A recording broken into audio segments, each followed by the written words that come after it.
네, 안녕하십니까. 권쌤의 거꾸로 교실입니다. 이번에는 5번째 조선을 뒤덮은 농민의 함성.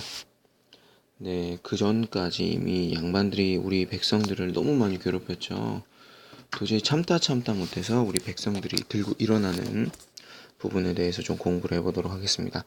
자, 먼저 우리가 그 정조까지 공부를 했어요. 근데 이 정조가 돌아가시고 나서 말을 했죠. 그 아들이 어렸어요. 아들이 어려가지고 어, 왕이 왕권을 강화시킬 수도 없었고 그 왕권을 행사할 수도 없었기 때문에 무슨 일이 벌어지냐?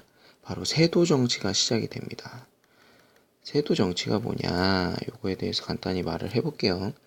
정조 다음이 순조예요. 순조 다음이 헌종이고요. 헌종 다음이 철종입니다. 자, 요 기간 동안 이루어진 것이 바로 60년간의 세도 정치입니다. 이 세도 정치는 왕이 권력을 잡고 있는 것이 아니라 바로 왕의 외척들이 권력을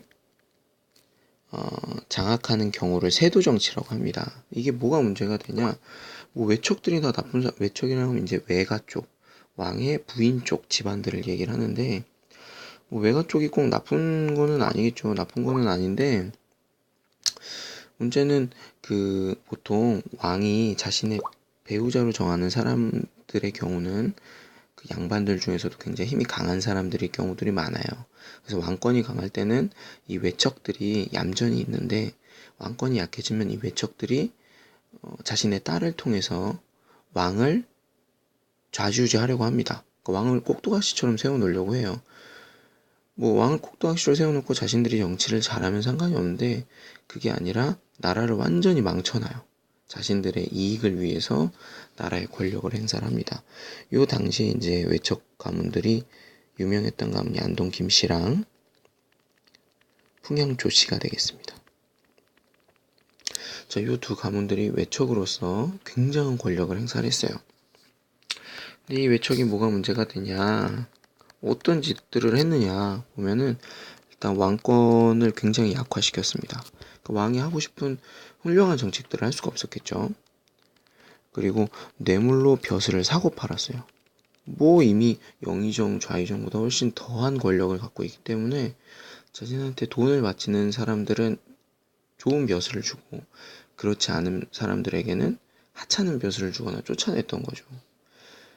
근데 이렇게 뇌물 바치는 사람이 좋은 관리겠어요? 나쁜 사람들이겠죠. 당연히 이런 사람들이 그 사회 각계각층을 구성을 하다 보니까 조선 사회 자체가 굉장히 부패해지고 있었습니다.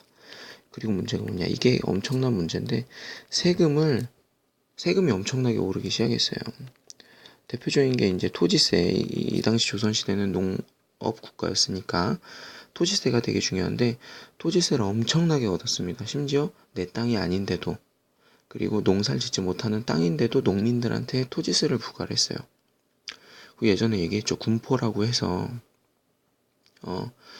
그 군역 대신에 납부를 해야 되는 배나 이런 것들이 있었는데 그런 것도 굉장히 높아지고 그 어린아이한테도 세금을 매기고 돌아가신 부모님한테도 세금을 매기고 도망간 옆집 세금도 내가 내고 농민들의 부담이 굉장히 과중해졌죠. 근데 여기서 또 포인트가 됐던 세금 제도가 뭐가 있었냐? 또 세금을 냈어요. 엄청나게 냈어요. 자, 바로 환곡이라고 하는 겁니다. 지금으로 치면 일종의 고리대금업이라고 생각을 하면 돼요. 근데 이걸 누가 했냐? 지금 고리대금업은 불법이거든요. 근데 이 당시 이 고리, 환곡 같은 경우에는 양반들이 했어요. 와, 나쁜 놈들이죠. 일단 환곡 같은 경우에는 뭐냐? 쌀을 겨울쯤 되면 사람들이 쌀이 없잖아요. 가을에 추수했던 게 쌓아놓고 먹을 수가 없습니다. 그러다 보면은 겨울은 겨우겨우 버티는데 봄이 되고 하면 먹을 게 없어져요. 그럼 어쩔 수 없이 쌀을 빌려야 됩니다. 쌀을 많이 쌓아놓고 있는 양반들한테 쌀을 빌리겠죠. 그리고 나서 가을이 되면 쌀을 갚으라고 합니다. 이것만 보면 이게 사실은 원래 농민들에 대한 복지 대책이었는데 이게 어떻게 나빠졌냐? 일단 빌릴 필요가 없는데도 강제로 빌려줬어요. 강제로 빌려줬다는 거죠. 와, 나쁜 사람들이죠. 그리고 나서 또 뭐 있냐? 고리였어요. 고리가 뭐냐? 높은 이유를 나타냈다 이겁니다. 예를 들어 10의 쌀을 불렸으면 10을 갚는 게 맞잖아요. 혹은 이자까지 해서 11을 갚는 게 맞는데 고리였기 때문에 굉장히 높은 이자였어요. 그리고 10을 빌려주면 막 16, 17을 갚으라고 하는 거예요. 그러니까 이제 농민들이 죽어나는 거죠. 그리고 또 뭐가 포인트였냐?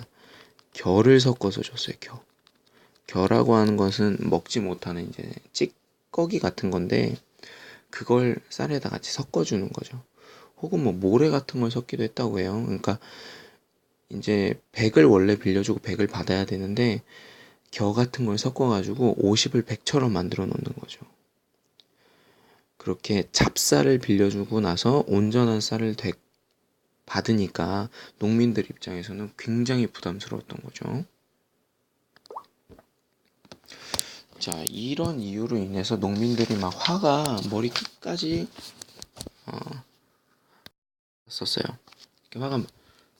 자, 이렇게 농민들이 이런 환곡, 뭐 다양한 세금 제도로 인해서 화가 진짜 너무 많이 났어가지고 결국 뭘 하냐? 바로 농민들이 봉기를 일으키게 됩니다. 봉기라고 하는 건 뭐냐면요, 벌떼처럼 떼지어 일어나는 걸 얘기를 합니다. 일종의 난이라고 생각을 하면 되겠죠. 근데 이유가 뭐 막 진짜 왕을 죽여버리겠다 이런 게 아니고 정말 간소합니다. 세금 제도를 개선해 주세요 라는 요구를 하기 위해서 봉기가 일어나는 겁니다. 얼마나 농민들이 화가 많이 났던 거겠어요. 그 대표적인 난이 바로 홍경래의 난입니다. 홍경래라는 사람이 일으킨 난인데 요건 이제 평안도 지역에서 일어난 난이에요. 우리나라의 가장 북쪽이죠. 이 평안도에서 먼저 난이 일어났던 게 뭐냐면 이 평안도는 원래 엄청나게 차별을 많이 받았었어요. 그렇기 때문에 심지어 평안도 출신은 아무리 똑똑해도 관리로서 등용이 될 수 없었다라는 이야기도 있다고 하더라고요. 그래서 홍경래가 너무 화가 나서 10년 전부터 준비를 했어요. 10년 동안 준비를 하다가 난을 일으킨 거죠. 자기와 같은 그런 몰락 양반이라든지 상인들이라든지 농민들을 규합을 해서 난을 일으켰는데 처음에는 이제 청천강이라고 하는 강이 있습니다. 대동강보다 훨씬 북쪽에 있는 강인데 이 이북 지역들을 거의 점령을 했습니다. 8군을 점령을 했다 그래요. 8군이라고 하면 굉장히 큰 땅이죠. 자, 청천과 이북을 점령을 하면서 굉장히 세를 넓혔었는데 안타깝게도 정주성이라는 곳에서 진압이 됐어요. 왜 진압이 됐냐? 보면은 일단 식량이 부족했습니다. 정주성에서 포위를 당했었거든요. 근데 이 당시가 겨울이어가지고 먹을 게 없었어요. 일단 나무 껍질을 벗겨서 먹으면서 이 정주성에서 농성을 했다고 하더라고요. 3개월 동안 정주성에서 버티다가 결국 진압이 됐는데 가장 중요했던 거는 이 홍경래의 난은 진심 어린 그 농민들의 이런 마음을 이끌어내지는 못했어요. 왜냐면은 마땅한 개혁안을 제시를 하지 못했었습니다. 그래서 홍경래가 난을 일으키면 이렇게 여러 군에서 농민들이 같이 일어날 줄 알았는데 그러질 못했던 거죠. 하지만 이 홍경래의 난에서 우리가 알 수 있는 건 큰 영향은 있었는데 그게 이 홍경래의 난 이후에 농민 봉기에 굉장히 큰 영향을 미치게 됩니다. 자, 그리고 나서 또 일어났던 큰 봉기는 바로 진주 농민 봉기예요. 자, 진주성에서 일어난 농민 봉기인데 요거는 그래도 나름대로 성공적이었습니다. 나중에 이제 이 농민들의 분노를 가라앉히기 위해서 정부에서는 관리를 파견해서 이 농민들의 요구안을 모두 수용하기로 했어요. 들어준다는 얘기죠. 뭐 예를 들어 관리를 바꿔주세요 했을 때 그 고을에 관리를 바꿔준다라든지 뭐 이런 환곡에 대한 문제를 지적했을 때 환곡에 대한 문제를 해결해 준다라든지 이런 식으로 정부에서는 농민들의 요구를 들어주고 문제가 있었던 관리들에 대해서는 처벌을 했어요. 자, 그리고 나서 이런 진주 농민 봉기와 함께 일어났던 게 임술년에 전국적으로 농민 봉기가 일어납니다.